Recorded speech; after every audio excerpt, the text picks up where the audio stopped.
So let's talk about the 3 reasons why this time of year is just killer for migraine. This can be a really big problem time for a lot of people. So I wanted to go over the 3 reasons why this time of year is such a big deal for migraine triggers. But first, my name is Dr. Tanya Paynter. If you're not familiar with me, I am a migraine specialist, naturopathic doctor, and ex-migraineur myself. I have a program called the Migraine Mastery that helps women to get to the bottom of what is causing their migraines. And so this is a big topic that we have this time of year that we want to kind of discuss and figure out what is it that it makes this time of year so bad. So number one is we're looking at sugar. So this is probably not a surprise to anybody, but this is a huge, it just sneaks up on us. We try to be so good about our sugar intake, about the cookies, about all of the treats that are brought in, but sugar is just so inflammatory. And with migraines, we have such an inflammatory problem already that adding in this extra time of year, all of the treats and the things is a problem. So instead of saying just avoid the sugar completely, because that just takes superhuman abilities, right? I can't do it. I don't know anybody who is that good about being able to avoid the sugar, but we can make better sugar choices that can help to reduce the amount of inflammation. So white sugar, powdered sugar, the regular granulated sugar that we think of as sugar is one of the most inflammatory forms of sugar that we can have. So instead, let's look at maybe finding some recipes that have cookies that doesn't use sugar, that maybe uses honey, uses, let's see, maple syrup. There are some xylitol options out there that you can substitute. So that's a wood grain sugar. You got to be careful with that with some GI issues. But that can actually be helpful to substitute granulated sugar and instead sweeten with things like dates if you don't have a problem with dried fruit. Or you can do some maple syrup or some honey options instead. So that can really help. And then just being aware of some of the anti-inflammatories we can take to try to help out with some of the inflammation caused by the sugar. So we're treating the problem in let's see, avoidance is going to be the best solution to this issue, right? But if we're being realists, some of it's going to happen anyway. So if we have things that we can do to prepare and that we can take to avoid our triptans, that is going to be better because of problem number 2, which we'll talk about in a minute. So things like turmeric, there are some GI specific anti-inflammatories. There's one that I love called Mega IgG 2000, which is it's basically bovine antibodies, essentially, that helps to kind of mop up inflammation in the GI tract. I love having that one on hand for when I eat something that I know is a trigger or an inflammatory for me. Things like boswellia, ceratopeptidase, and even just digestive enzymes to help us break things down a little bit more effectively can be helpful. If this is a major flare for you and you have a ton of problems and there's a lot of GI problems that come with having increased sugar, then we also want to be aware that there might be a secondary infection in the GI tract that is kind of aggravated by sugar. Candida is one of those things, or overactive yeast in our GI tract can be a major trigger for migraines as well. So if things get worse around those symptoms as well as migraines, then that's going to be a GI thing that needs to be looked at as one of those foundational pieces for migraines. All right, so number 2 is, so we had sugar, now we have storms. So storms are a huge trigger for a lot of people. This is a very stormy time of year with low pressure systems rolling in. And interestingly, low pressure systems will drop our body's natural production of serotonin. And so this is a major trigger for a lot of people, especially since so many people have serotonin issues. In fact, we used to think that serotonin was what caused migraines. Now we know that's not the case. It's a very oversimplified version, but there are so many people who still have serotonin as a component part of their migraines that it can be a big factor in how they are feeling during this time of year. So a lot of people say, well, so what? What can I do about it? I can't control the weather. Well, no, you can't, nor am I going to tell you that you need to move to someplace tropical, although if you can, that'd be a good solution. But instead, what we want to take a look at is helping to support serotonin the best way that we can. And I actually have a client who just started with us, and this is a horrible time of year for her because of all of these storms coming in. We just had a conversation on Saturday as kind of her welcome to our program. Let's answer questions for you. And she's like, what can I do? And based on her symptoms, she's having issues with serotonin drops. And so that's a major component for her. And it's being affected by the weather. Triptans usually help her pull out of it, although she's very sensitive to it, so she doesn't take them.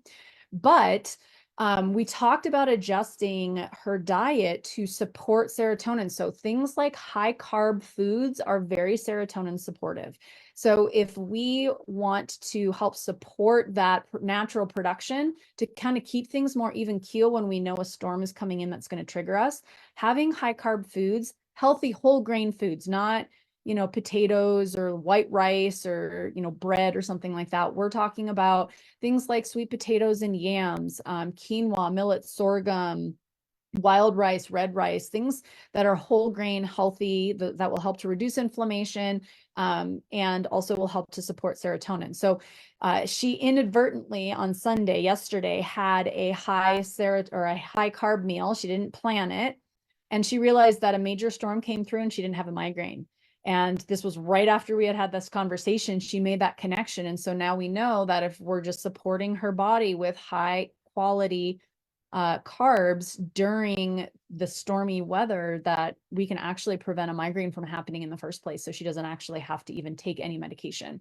So there's a lot that we can do with food. It works for some people with just food alone. Some people need a little extra support, maybe some extra 5-HTP or melatonin to kind of help support that, the pathway. And I've talked about 5-HTP before and stormy weather on previous videos that are housed on my YouTube channel. So it's Migraine Mastery and Migraine Free Life. So if you want to investigate that a little bit more, I'd refer you back to that video.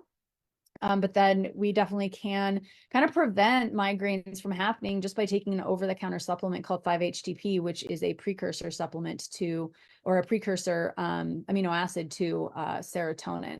And so by dosing ourselves with that frequently through the day during stormy weather, leading up to and then during the stormy weather, then we can usually help to abort those migraines or prevent those migraines before they even start. So that's number 2. So we have sugar, we have storms, and the third one is stress. So this is unfortunately a very stressful time of year for a lot of people. And it's just a nature of where we're at, right? Lots of presents, lots of shopping, lots of cooking, lots of family, and just lots and lots of activity. And so one of the things that when we know that stress is a big problem for us, it's not a matter of being able to always take a step back, because we do have family and friend obligations. And we want to make sure that we're there and we're enjoying the season too. But if we know that stress is a major problem, there's one question to ask to determine if we have a high stress problem, or, well, I shouldn't say high stress problem. If the stress is causing our cortisol to go up, or if it's after, and if that's the trigger, or if it's after we remove the stressor and we're relaxed when our cortisol drops again, if that's the trigger. So we can actually, it's kind of a Goldilocks situation. Sometimes too much cortisol will trigger us, too little cortisol will trigger us. So we want to stay right even in the middle. And when we're under a lot of stress and we're go, go, go, our cortisol will increase as a response to that activity. So if you're feeling really good when you're doing the things and you're running the errands and you're having the parties and you're doing all the activities and you actually feel really good during the activity itself, and it's not until you get home and you kind of relax from the day and you kick your feet up and that's when the migraine hits, that tells us it's the cortisol withdrawal that's actually contributing to your migraine. And so doing things to help support a more even baseline cortisol level will be really, really helpful. So what that looks like would be doing some general adrenal support. So there's a ton of adrenal supports out there. You can kind of take a look at things that will help to balance it. You want to look for herbs that are considered adaptogens. So you can Google adrenal adaptogen herbs and it will come up with a list. And so those are the ones you really want to focus on, because it will help to bring you down if you're too low and bring you up. No, what'd I say? It'll help to bring you down if you're too high and up if you're too low. And so those can be really wonderful tools to kind of help keep you a little bit more even keel. And then if if you're noticing that it's in the afternoon after you're kind of starting to run out of steam, or, you know, you're done for the day and you're relaxing and that's when it's hitting, you can actually do a little bit of DHEA or an adrenal support that actually contains a little bit of cortisol to try to help kind of keep you at a more even level so that you're not having a sudden drop, which is a lot of times where that migraine trigger comes from. So this piece takes a little bit of investigating, trying to figure some things out, to find out what blend at what time is going to be helpful. If you take some of these too late at night, it's going to keep you from sleeping. So there's a little bit of tweaking that has to go on. But this can be super helpful when you get it dialed in to really being able to get through those busy days without having a migraine trigger. If you notice that you're having a migraine when you're going through all the busy things, then that can be, again, two things that we're looking at. It can be from that increase in cortisol, and it can also be from the increase in catecholamine neurotransmitters that we have. So without getting too technical scientific-y on you, when we're under stress, we have adrenaline, noradrenaline, right? I'll just say adrenaline for ease. So adrenaline comes through, it helps to kind of give us that energy, but that can also be a migraine trigger. So if we're finding that being involved in these activities is triggering us during the activity, we're probably more looking at an adrenaline / elevated cortisol trigger. In those cases, we want to do things to help bring us down a little bit. So this is where kind of just being really self-aware, doing some breathing techniques, slowing down our pace so that we're not rushing from store to store. Maybe we cut down on the number of stores that we go to, and we just really slow our pace down, right? We want to take some deep breaths, and we want to be very aware of how we're breathing. Make sure we're breathing nice and deeply and slowly, as opposed to like our rushed, or sometimes people hold their breath.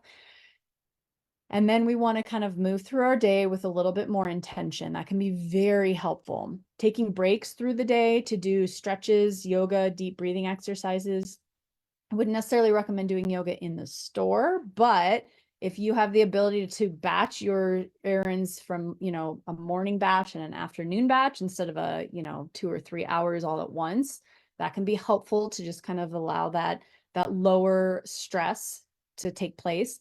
And then from a supplemental standpoint, we can look at things, again, like those adaptogenic adrenal herbs. So rhodiola, holy basil are two really good ones. Ashwagandha is fantastic, but it's a nightshade. So some people find that they're triggered by that. But if you're not, that's a wonderful one. And then L-theanine is also really great. So all of those herbs will actually help to work on the adrenaline piece as well as on the cortisol piece. So those are some really helpful tools that I use a lot through this time of year to really help our clients be able to manage the stress, still live their lives, still be able to enjoy family time, and, you know, try to avoid or at least minimize the amount of pain and how intense that pain is that comes on. So this can be, it can be a really disheartening time of year when you want to be able to enjoy things with your family and your friends, and you just can't because, you know, of the migraine pain. So I'm just going to hang out here for a few minutes. I'd love to start doing some of these Monday lives with you guys. And so if anybody is watching and you have any questions for me, then you can definitely let me know in the chat, and I'm happy to answer them for you. In the meantime, I'll just kind of continue rambling a little bit. We just did a neurotransmitter training last Monday that we kind of went into a little bit more about how neurotransmitters are actually helpful when we understand what they're doing in our brain, how they can be contributing to our migraines. That can be a really big thing. And there are tests out there that you can test your neurotransmitters. So that's that can be a really helpful thing to do. We're actually looking at rolling out a we call it our neurotransmitter migraine intensive. So we're going to be running one of those at the beginning of the year. So if that's something that you're interested in, you can leave a comment for me below the video here, and I'll definitely reach out to you with that information. But it can be really helpful to know a little bit more about your adrenals, about your neurotransmitters, and how all of those play a role when we're looking at trying to figure out those underlying imbalances that are causing migraines. So